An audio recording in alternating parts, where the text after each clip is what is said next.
Willkommen. Fangen wir gleich mit einem hochspannenden Thema an. Kann Fliegen krank machen? Immer wieder melden sich Piloten, Flugbegleiter oder auch Passagiere, die überzeugt sind, von giftigen Öldämpfen krank geworden zu sein. Ein Nervengift aus den Turbinen in die Kabinenluft, ungefiltert und unbemerkt. Nur Einzelfälle? Einem sehr beunruhigenden Verdacht sind Achim Pollmeier und Tim van Beveren nachgegangen. 26th of September 2011. Air Berlin flight 7249 from New York to Berlin. For the 254 passengers on board, everything seems to be normal.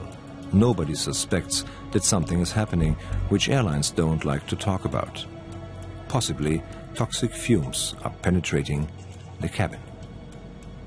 Air Berlin confirms to us only that an odor was noticeable for a short time, but Monitor has access to internal reports. There is an odor of burned engine oil and evidence of slight smoke. The captain feels dizzy. His fingertips are numb. The crew complains about feeling unwell, headaches and coughing. Oil fumes in the cabin air. For experts, this is highly problematic. Every breath you take is a dose, and it accumulates. Plus, there are many more chemicals in a fume event that work synergetic and worsen the problem very dramatically. We meet with Ari Adriansen. He claims that he inhaled such oil fumes frequently. He was a pilot with Lufthansa CityLine, a dream job. Today, he is permanently ill. It did start with headaches and with extreme fatigue. Later there was a weakness of the immune system. I constantly had throat, nose and ear infections, allergies and later cardiac problems and neurological problems, such as loss of short memory and tremors. Dazu gekommen wie Kurzzeitgedächtnisstörung und kontinuierliches Muskelzucken. Ari cannot prove that oil fumes caused his illness. Lufthansa denies the cause. He lost his case for compensation in court. Despite all, his doctors are certain about the cause as they found typical symptoms of damage in his nervous system. They call it the aerotoxic syndrome. This is stated in numerous medical reports. The medication suppresses his tremors. But how do oil fumes enter into the aircraft cabin? The reason is a result of construction of modern jet aircraft. Almost nobody knows that the air for the cabin is bled off by the jet engines. If a seal is penetrable or defective, oil may vaporize and enter the cabin, unfiltered. It is a cocktail of toxins that thereby may penetrate the breathing air. As engine oil contains carcinogenic compounds and a nerve agent. Tricresyl phosphate, TCP. Extremely potent if pyrolyzed and breathed in. Often this is not even visible, but experts are convinced this happens frequently. An extreme case, original footage of a US flight. The effects of inhaling oil fumes have so far not been researched in Germany, but many international scientists are researching the consequence for flight crews. For example, the neurobiologist Professor Abudonia. For the US government, he researched the intoxications of war veterans, and for 10 years he has observed flight crews. His findings? There was cell death and brain damage. There's no doubt that the passengers are also get exposed and they get also sick, but the problem is they may not associate their sickness and illnesses to what happened in the plane. You don't feel well, but you don't relate it to fumes, you may relate it to infection. They have never heard about the aerotoxic syndrome. They were also not aware that humans react very differently to oil fumes, until their flight on June 1st with Air Berlin to Antalya. She says, during takeoff, the air started to come out of the air vents and I checked if the opening was pointed at me. I thought I should take a deep breath of cold air and then I recalled nothing. I felt dizzy and then I fainted. She collapsed, felt nausea, vomited and later had permanent tremors. The doctors in the hospital could not determine any reason for the collapse. It was only later that the couple suspected what had happened. Meanwhile, they are sure it had to do with the air from the vent. We later asked ourselves what might have happened. Then we asked a friend who is an emergency physician.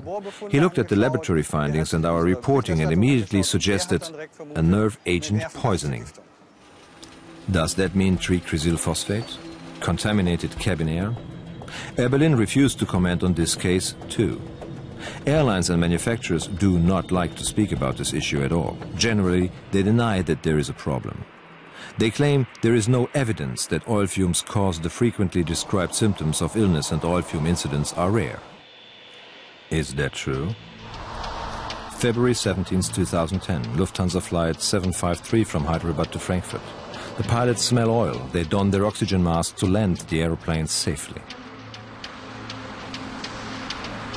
April 9, 2011, during an Air Berlin flight to Bangkok, oil fumes disseminate. Crew members complain about nausea, feeling unwell and headaches.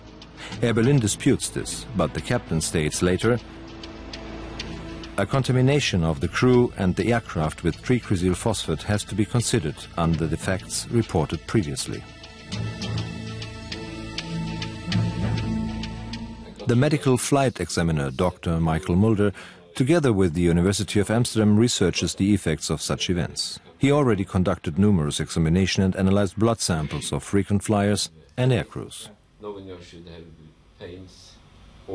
the outside they look normal, but on the inside multitasking is not possible anymore, which means that if the pressure is on in the cockpit, they will not make the right decisions. Back to the Air Berlin flight from New York to Berlin. After landing, many crew members suffer from disorders. A flight attendant must be treated with oxygen in a hospital for 2 days. It's the 63rd case of contaminated cabin air in this year alone that was reported to the Aircraft Accident Investigation Branch, but they suspect that not all cases are reported to them.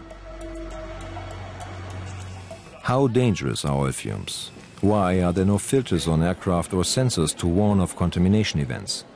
Why are aircraft not designed differently? Only the new Boeing 787 does not suck air from the engines anymore, but from the fuselage.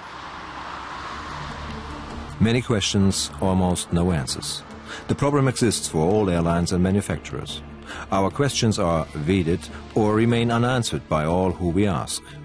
The Intertrade organization BDL assures us that high safety requirements exist which guarantee efficient cabin air quality.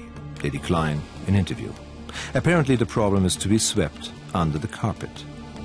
Monitor obtained an internal paper of the German Airline Association BDF from last year. Evidence of concerns that the issue may be transferred to the affected group of passengers. They also fear massive loss of reputation and declining passenger numbers. They fear the fears of the passengers, maybe with reason. Latest studies address this particular group. Via the internet we contact Maria Liasova in the United States. In a study conducted with several universities, she analyzed the blood of 12 randomly selected passengers, of which nobody noted an oil fume incident. But in the blood of half of this group, the scientists discovered proof for TCP exposure. We retested 4 of positive passengers for the protein addicts, and we found that all of them were negative for protein addicts, which means that exposure to tricrysyl phosphate only occurs on the board of the aircraft. There is a danger for frequent flyers, for pilots, for crew members, because they are constantly exposed to even low concentrations of tricrysyl phosphate, which is present in the background. This could give a completely new dimension to the problem. Whether low concentration levels can also cause illness has so far not been researched. Nevertheless, scientists are alarmed. It is very dangerous.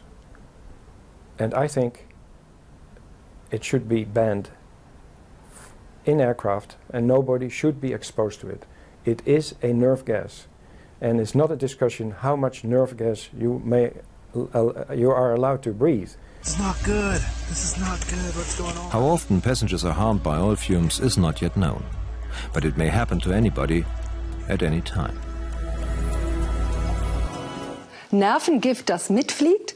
In den USA kam es heute erstmals zu einem Vergleich zwischen dem Hersteller Boeing und einer betroffenen Passagierin. Sie war ein einziges Mal den giftigen Öldämpfen ausgesetzt.